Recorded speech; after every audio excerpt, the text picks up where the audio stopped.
Today is the season finale. I made it. 14 episodes for you. I hope that you have enjoyed every episode that you have watched or listened to. I'm really excited about the next season. I'm going to start bringing in guests, Christian adoptive mamas just like you, to talk about their experiences so that you can feel, learn more about anything, adoption related, but also to feel supported and that you're not alone in, being an adoptive mama in this world, this fallen world.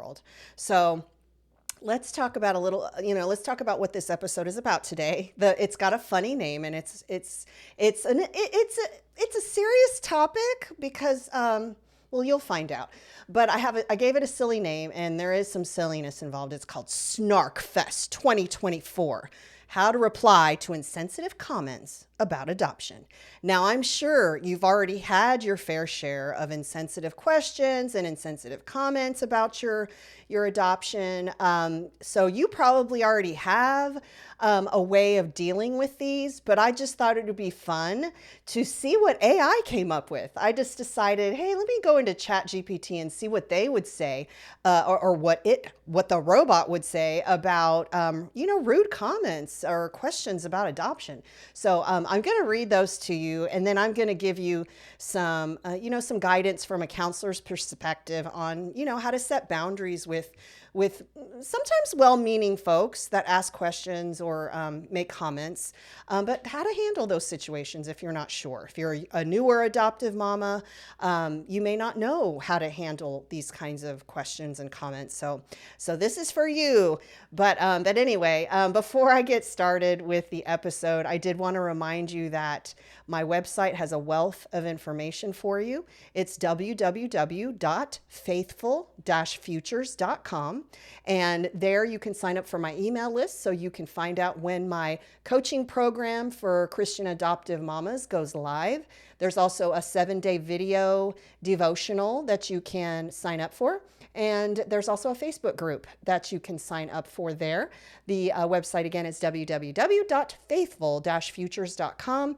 And one more thing, I would love it if you would please spend about 30 seconds rating and reviewing this podcast. I really want to know what's working and what's not working, because I want to make this podcast the best resource it can be for you, the best support it can be for you.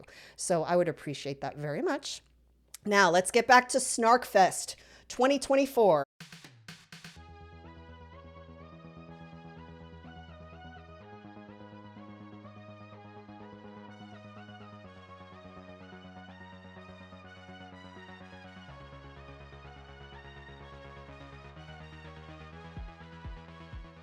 So anyway, today is all about navigating the landmine of insensitive comments about your adopted kids. Now, as Christian adoptive moms, I imagine you've all been there, like I said in the opener. Someone opens their mouth and out tumbles an unfiltered gem that makes you question humanity. But fear not. Today, we're arming you with snappy comebacks and righteous replies. Let's dive in. Remember, these are the ChatGPT retorts. All right, let's kick things off with a classic. Are they really your kids? Here's the ChatGPT reply. Ah, yes, nothing like questioning the legitimacy of your family to start the day. Here's how to handle it. Example comment. Are they really your kids? Snarky reply. No, I just found them wandering around and thought, hey, why not? Seriously, though, if you need a biology lesson or a dictionary definition of a family, I can help you with that. What do you think, y'all? Is that a good retort from ChatGPT? Here's another one. All right. Where did they come from? As if you picked them up from the lost and found. Here's an example comment from ChatGPT of where did they come from? Snarky reply. Oh, the usual place, the stork, but this one had a passport. I find that one kind of dorky. I'm not crazy about that one, but maybe you thought it was funny. I don't know. All right. Let's not stop there. Next up, how much did they cost? Because obviously children are items that you can pick up on sale at Target.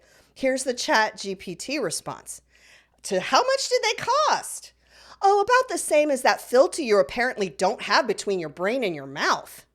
So there you go. Truth with a side of sass, straight from ChatGPT. Now, here's a more delicate one. and let's find out what ChatGPT has to say. What happened to their real parents? What a question, right? Here's a snarky reply that ChatGPT came up with. Well, I'm real and I'm their parent, so not sure what you're asking. But if you mean their biological parents, that's none of your business. All right, so that's pretty snarky, but I think it's a pretty good retort. That one I like. All right, so I want you to lay down the law, Mama. We're not here to provide free family history lessons to every nosy Nancy out there. Speaking of nosy, okay, here's another question. Let's see how ChatGPT replies. Here's one for the ages. Do they know they're adopted? All right, when you come up with this question, or when somebody gives you this question, here's how ChatGPT says to reply. Shh, don't tell them. We're saving that revelation for their memoirs. Honestly, we have a very open and loving relationship. Thank you very much. So that one's kind of funny. And I like how it ends with, the relationship being honest and loving. And so that one's a little bit nicer than some of the other ones, but y'all tell me what you think. All right. Sometimes you just have to sprinkle in a little sarcasm to highlight the absurdity. Now, let's address the unsolicited prophecy. Okay, so this is one that you may get. They must be so grateful. So here's the snarky reply from ChatGPT. Well, they certainly appreciate not being subjected to thoughtless comments like that. Gratitude is a journey, not an obligation. All right. What do y'all think of that one? I don't know. Pretty good. Pretty good. Now here's another one. This one's kind of a backhanded compliment. You're such a saint for adopting. So here's ChatGPT's suggestion. Saint? Oh, honey, I'm just a mom. If sainthood is changing diapers and helping with homework, then I guess we're all saints. But seriously, we're just a family like any other. I kind of like that one. I think that one's good. Y'all tell me what you think. All right, so the halo is optional, people. So here's the last one. This is the last one that ChatGPT came up with. This is another backhanded compliment, a backhanded wonder. I could never do that. So here's the snarky reply. Well, it's a good thing I'm not you then. Parenting is about love, not just biology. So I think that that one's really good. I'm just nice. I don't know if I could say that, well, it's a good thing I'm not you then, but they kind of deserve it. But I do like the part about parenting is about love, not just biology. So there you have it, ladies. That's the ChatGPT list of snarky comments that you can reply with when people say insensitive things or ask you insensitive questions about the adoption. So the next time somebody decides to spill their ignorance all over your day, you've got these snarky comebacks to keep it together with grace. Now, remember, you know this, you're perfect, your family's perfect just the way it is, and no uninformed comment can change that. So silliness and snarkiness aside, it really is no one's right to nosily comment or question your family. You don't have to reply at all to strangers, but it gets trickier if your friends and family have verbal ignorance around you and or your kids. So this is not ChatGPT anymore. This is coming from the therapist. This is coming from me. Boundaries, okay?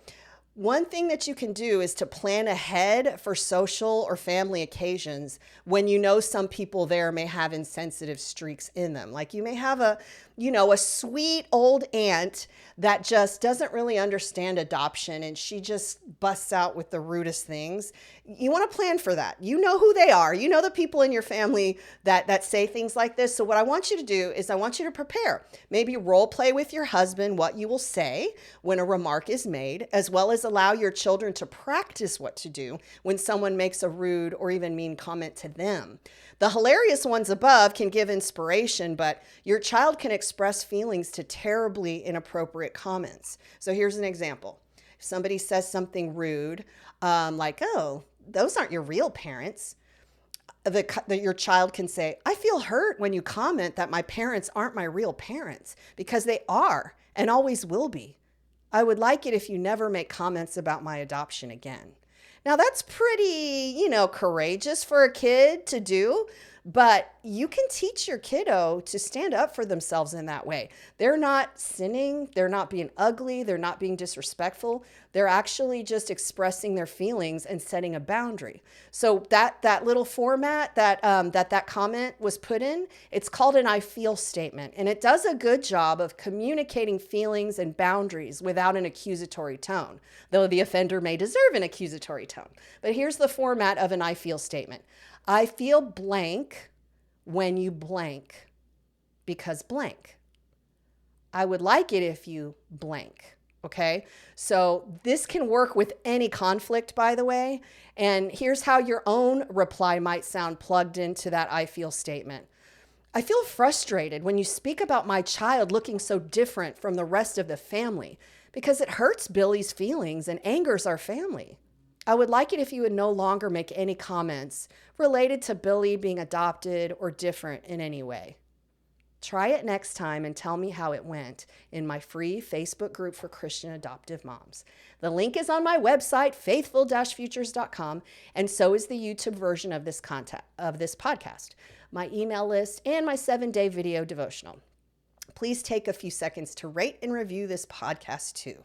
So I just want to thank y'all for tuning in to this first season of If Adoptive Mama Ain't Happy. I'm just so proud that I've got 14 seasons under my belt, and it's all for you and because of you. So thank you so much for listening. I have some exciting things coming up, as I said earlier, in season 2 with having guests on the show. So I just want to end this, as I always do, thanking you for answering the call to adopt.